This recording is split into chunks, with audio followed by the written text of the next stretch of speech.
Hello, it's March 1st, 2025, and I just completed the fifth book of what's it called? The Wizard of Oz collection. And this is The Road to Oz. And this is, um, I don't know if it's the weirdest of the books yet, but it's pretty damn weird. So, fittingly, I'm wearing my tornado shirt today, goes along with the Oz theme.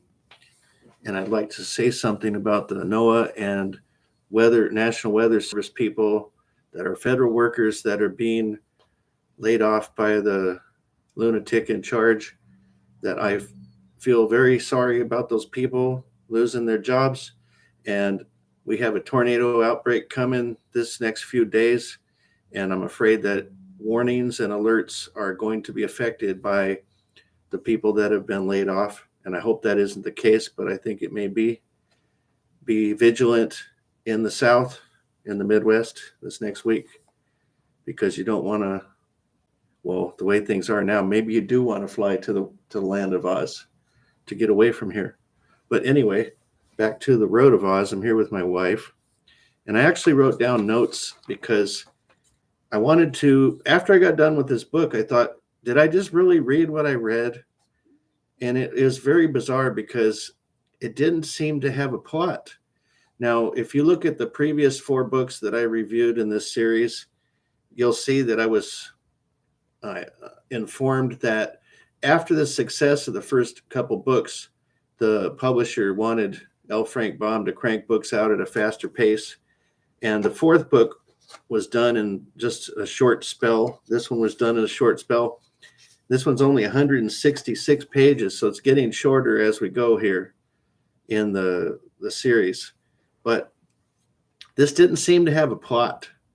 I'll tell you, basically, it was just a bunch of weird characters and a party at the end. There wasn't any big dilemma or villain that they had to really defeat. It was just setting up for a party. And I was really kind of let down by it because I liked the third book a lot, which was called Ozma of Oz. That was my favorite one. So book 2 and 3 were the basis for the movie by Disney that we just watched and did a review of called Return to Oz. And that movie sucked. But book 2 and 3 were very good, especially book 3. So they did kind of cover book 2 and 3 in the movie, but it wasn't done well. And it was a drag. So I expected to get back on track with something like the third book, but the fourth book was short and not as good. And then this one was, to me, even more not as good because of the lack of plot. But I found myself struggling with what is a book? What is a story, right?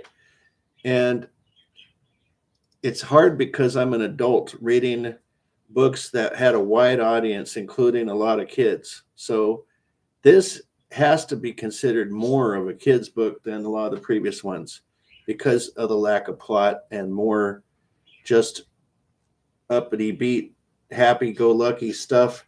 And I kind of thought, am I just a fuddy-duddy and not enjoying this? Because there's many things that it reminded me of. So one of the things that it reminded, I got my wife here, I'm telling her because she didn't read it, but I think she'll appreciate some of these comments I've got. One of the things it reminded me of is like a day in Disneyland where you're walking around, there's a lot of eating, and then you have a parade of characters. There's a whole bunch of weird characters in this. And then they have a party, and it was a lot of fun. Obviously, a little kid would read this and go, hey, this is cute, because there's a lot of goofy characters in it, and it's just kind of neat. On the other hand, it's weird because it does, again, have magic powder in it, which in the second book, I thought, was this guy a drug addict? And I get that vibe again, that this was almost like a bad trip where he's just taking some dope and writing down a bunch of gobbledygook. So one of the main characters is called the Shaggy Man, who's like a hobo. And I'm not going to give you the whole plot. They're in the plot, but I'm not going to tell you the succession of the pieces. So the hobo guy, he has this thing called a love magnet. Yeah, right. I thought my wife would enjoy that one, Love Magnet. They never really go into too much detail about the love magnet other than somehow it makes people love you, I suppose. But yeah, the love magnet. Um, there was a character called Button Bright, another one called Polychrome, and then they were all going to at the end go to Princess Ozma's birthday party, who was in other books. There was more about switching heads, which is in the third book, I think, or the second book. I think it's in Ozma of Oz, where there was a queen that had a whole collection of heads. Well, in this story, one guy had a donkey head, and then it was something else. I can't remember, but his head got stuck for a while, and he couldn't change it, and they had to change it back. So this guy's got a fascination for some reason with changing heads, and I don't know what that's all about. But um, Jack Pumpkinhead, they find out had died, and they go to like the cemetery, and there's a tombstone that says it's like for his head or part of his head, and there's another tombstone for like his legs because they rotted away. So he's got three different tombstones where he had rotted away, but it turned out he was still alive because his body hadn't rotted away, and then he can still continue to be because he just has to replace his pumpkin parts. Is what I got out of this, something like that. Like maybe continually rots, so therefore he has to keep replacing himself. But why he keeps getting buried in the graveyard, unless they're growing more pumpkins to sprout from his prior parts, I didn't really get that part. It was kind of weird. And then by the time you get to the party, in addition to all the goofy characters, so for some reason Santa Claus is there, which to me made no sense at all. And I'm starting to get irritated at this point. Like, what is going on?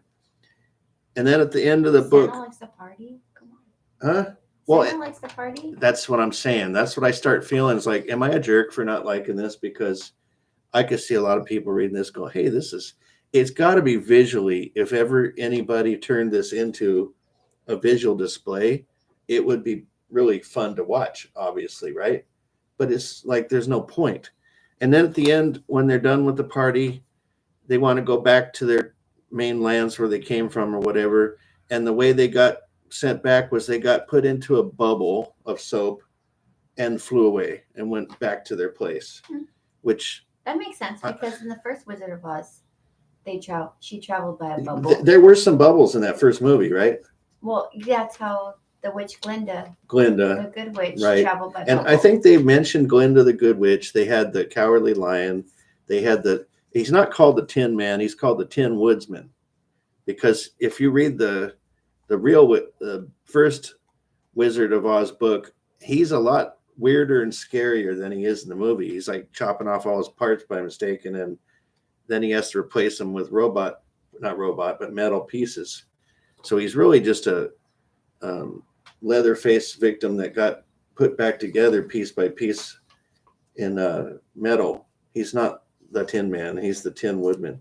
And then the Cowardly Lion's in there. And so, I mean, there's a ton of cool characters in here. Like I said, if it was visual, it'd be great. But it's weird because L. Frank Baum, besides the fact he just wanted to bang these out for his audience, it's got to be more geared towards kids at this point. And I'm hoping that the stories don't stay that way, because I'm on book 5 and I've got 1, 2, 3, 4, 5, 6, 7, 8, 9 more of his. And then the last book in this collection was written by another person. And I'm not, again, sure why they included an author that was not him in this box set. But I'll show you the box set here again. And you can refer to other reviews in this series. If you go to my live tab on Hooch Rocks, you'll see the first 4. And this box set is beautiful, by the way. Oh, shoot. That's okay. I'll put it back together in a minute. But the Wizard of Oz collection. But yeah, I didn't like this book, and I kind of struggle with it because maybe I'm just being a dud. But I hope they get better. I'm too deep now. I'm 5 books in. I'm going to go through the whole series. I can't not do it now. So I'm finishing up the second of Dumas. Robin Hood books, which has gotten very good. And I'll be in tandem reading book 6 here, which is called, what is it called? The Emerald City of Oz, if this didn't fall out of order. No, it didn't. This one's in the back. No. Well, is it? Is that the one by the other author? Yeah. Okay, cool. That's the only one that fell out? Mm-hmm. Okay, great. So, yeah, when I get done with the Emerald City of Oz, the 6th book, is that what I said? Did I say 5th or 6th? I thought you said that you're on the 6th. Yeah, that'll be the 6th one. So the Emerald City of Oz, hopefully it'll be better than the Road to Oz because I didn't like this one.